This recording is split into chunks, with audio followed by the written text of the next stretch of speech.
As we've discussed, technology has moved us to an environment where there's an overwhelming amount of information and there's an overwhelming amount of connectivity.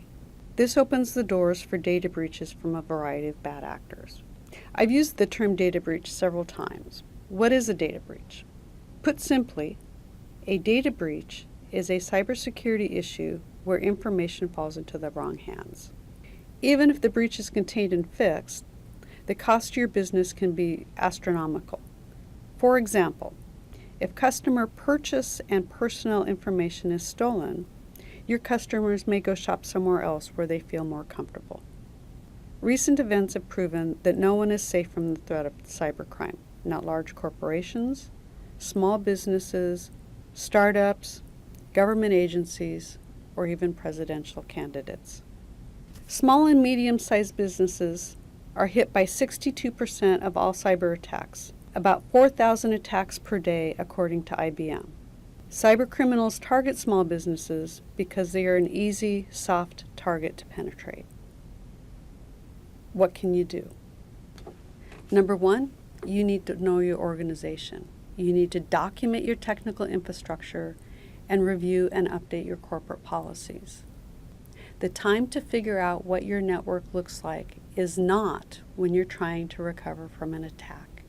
It's going to make the situation infinitely more complicated and infinitely more difficult. Speaking of recovering from an attack, you need to have a plan.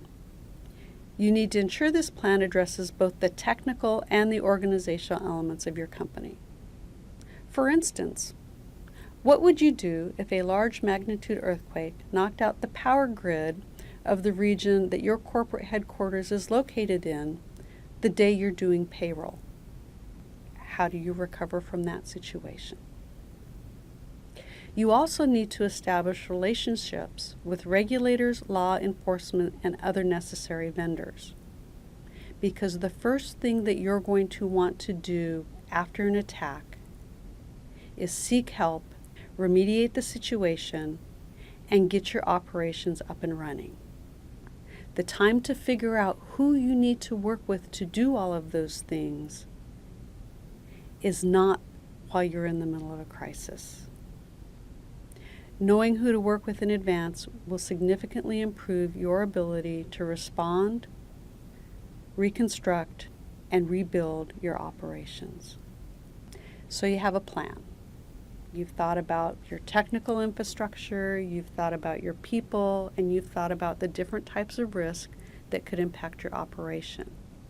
Now you need to test it, because this is going to help you identify any gaps you have in your planning assumptions, and it's also going to help you synchronize response operations across the different elements of your company. Most important thing you can do to protect your company against cyber threat is education. The more educated and cyber aware your employees are, the more difficult they will be to target. As we talked about cybersecurity, we talked about the fact that a risk to one is a risk to all. We discussed how an action of a single individual, numerous companies, and the federal government.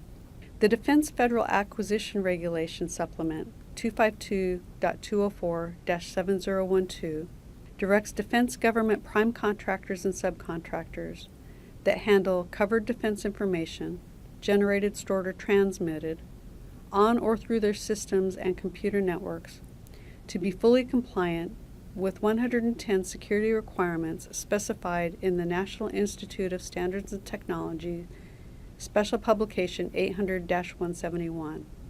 This requirement helps to establish a common security baseline across the Department of Defense and the contractors upon whom we are so heavily reliant.